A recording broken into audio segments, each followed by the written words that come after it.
नमस्कार, आप देख रहे हैं उदय बिहार न्यूज। अभी हम जो है चनपटिया में उपस्थित हैं और चनपटिया के जो विवेकानंद स्कूल है, स्कूल के प्रांगण में, और मेरे साथ जो है इस स्कूल के जो प्रिंसिपल सर हैं श्री अभिषेक सर जी से कुछ बात करेंगे और जानने का प्रयास करेंगे।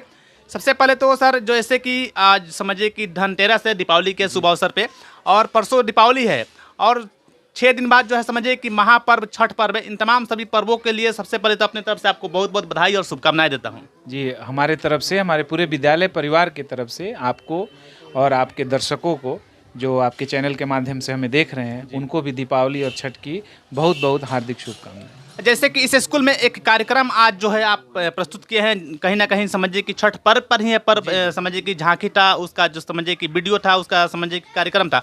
इस पर्व कहीं ना कहीं बहुत से लोगों को दिल जीतने वाला पर्व था, ये झांकी था। जी, वो बच्चों के तरफ से ही आया था सुझाव, और जो उनके कोरियोग्राफर या मेंटर थे कि सर छठ महापर्व पर हम लोग को कुछ मतलब करना चाहिए। बोले चलिए, आप लोग की इच्छा है तो होना भी चाहिए, और एजुकेशन के साथ साथ एक्टिविटी भी ज़रूरी है।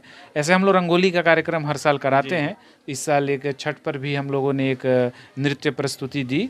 उसमें पूरे सीक्वेंस के हिसाब से पूरे छठ को दिखाने का प्रयास किया गया, और वास्तव में बहुत ही भावनात्मक था वो।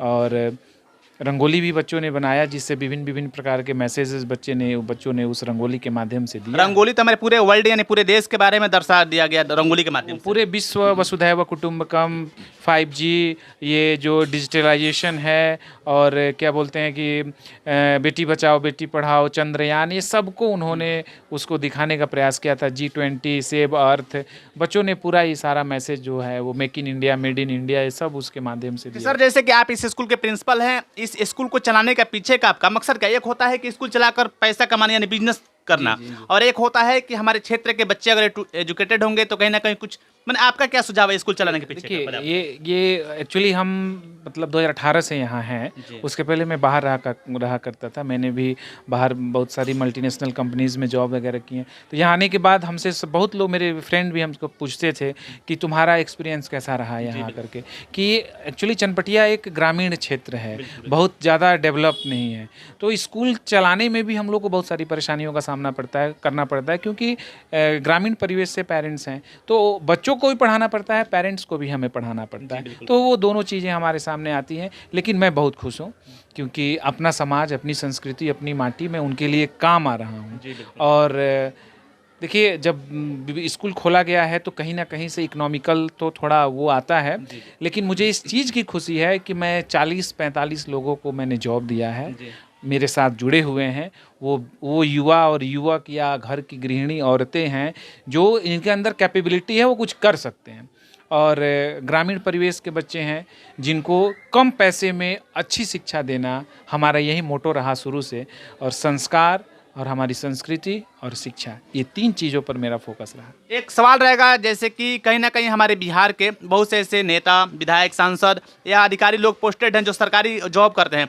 वो लोग हमेशा इस बात को बोलते हैं कि जो कहीं ना कहीं प्राइवेट स्कूल बंद कर दिया जाएगा, प्राइवेट कोचिंग को बंद कर दिया जाएगा, ये सब नहीं चलना चाहिए, सरकारी स्कूल चलना चाहिए। लेकिन खुद देखते हैं कि उन्हीं लोग के बच्चे प्राइवेट स्कूल में पढ़ते हैं, तो फिर इस पे क्या कहिएगा? देखिए, ये सब कहने वाली बातें हैं। जनसंख्या इतनी ज़्यादा है, ये वास्तविकता है कि सरकारी स्कूल या गवर्नमेंट कितने स्कूलों की व्यवस्था करेगी। तो प्राइवेट स्कूल सरकार को एक बहुत बड़ा राहत दे रहा है अपने शिक्षा के माध्यम से। अब उसमें हर लेवल के स्कूल हैं, सस्ते स्कूल हैं, एकदम से सस्ते स्कूल हैं, बहुत महंगे स्कूल हैं, और कोई स्कूल हैं जो साल के 10 लाख रुपए ले रहे हैं। तो जिनके पास जैसी कैपेबिलिटी है, कैपेसिटी है गार्जियन के पास, वो वैसे वैसे स्कूलों में बच्चों को भेज रहे हैं।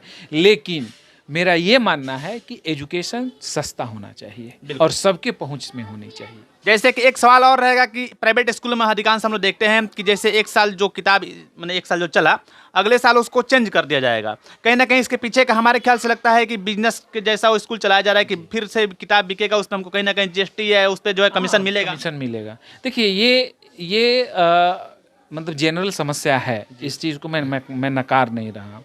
तो कहीं ना कहीं गार्जियन के ऊपर इसका बोझ पड़ता है। तो जो शहरी इलाके के स्कूल हैं, वो स्कूल ज़्यादातर ये सारे काम करते हैं। हम लोग के साथ क्या है कि लेकिन उन लोग को इस प्रकार का नहीं करना करना चाहिए कम से कम 3 साल। आप उसको चलाइए, 3 साल में हो सकता है कि वो कुछ इधर उधर प्रिंटिंग उसमें सुधार आए तो आपको चेंज करना है तो करिए। जैसे हम लोग 5-5 साल तक वही किताब चलाए, हम लोग नहीं बदलते, क्योंकि हाँ हो सकता है कि मुझे लगा कि ये इंग्लिश थोड़ा सा भास्ट हो गया है, इसको थोड़ा कम करना है, तो एक सब्जेक्ट कहीं ज़रूरत पड़ी तो बदल दिया। अब पूरा सेट जो 4-4 हज़ार 3-3 हज़ार की बुक्स आ रही हैं, ये थोड़ा सा कहीं ना कहीं गार्जियन के ऊपर एक्स्ट्रा बर्डन डालता है। एक सवाल और आपसे रहेगा, जैसे कि हमारे बिहार के खास करके हमेशा इस बात को बोला जाता है कि हमारे बिहार में बेरोजगारी चरम सीमा पर है, लेकिन कहीं ना कहीं प्राइवेट स्कूल से जब बच्चे पढ़ कर जाते हैं, हमारे ख्याल से उन्हीं लोगों को जॉब मिलता है, उन्हीं लोगों को जो है कहीं ना कहीं समझिए कि अच्छे पोस्टिंग पे काम मिल जाता है। लेकिन सरकारी स्कूल से पढ़े हुए बच्चे आज भी समझिए कि लास्ट में उन लोगों को रोजगार बेरोजगार साबित होता है, बाहर में जाकर काम करना पड़ता है। आपने ये सवाल बड़ा मतलब बढ़िया सवाल पूछा है।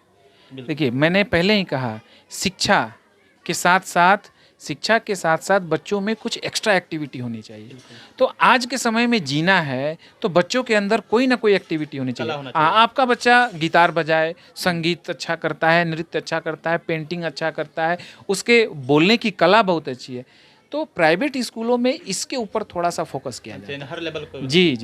जी, तो वो बच्चे आगे चल के कहीं ना कहीं अपना रोजगार ढूंढ लेते हैं। तो मेरे कहने का मतलब ये है कि कला प्रतिभा सबके अंदर है, उसको पहचानना है, बाहर निकालना है और उसमें अपने बच्चे को आगे बढ़ाना है। ये पेरेंट्स के लिए मैसेज है। कोई जरूरी नहीं कि उनका बच्चा इंजीनियर है तो मेरा भी बच्चा इंजीनियर होगा, नहीं। अब मेरा बच्चा डांस बहुत अच्छा करता है, बहुत सारे डांस एकेडमी है, हम बच्चे को उसी में आगे बढ़ाएंगे। मेरा बच्चा बहुत अच्छा पेंटिंग करता है, बॉम्बे आर्ट कॉलेज में हम उसका नाम लिखवाएं, प्रयास करें और हम उसको पेंटिंग में आगे बढ़ाएं। तो प्राइवेट स्कूलों में ये चीज़ों पर थोड़ा सा ज़्यादा।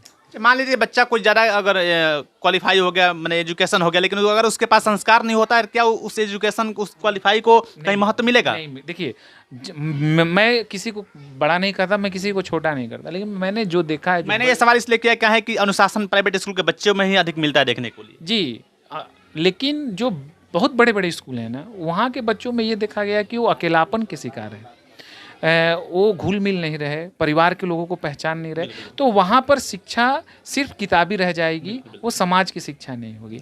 लेकिन बच्चों को किताब के साथ साथ हमें समाज की भी शिक्षा देनी है, वो समाज समझे, अपने रिलेटिव्स को समझे।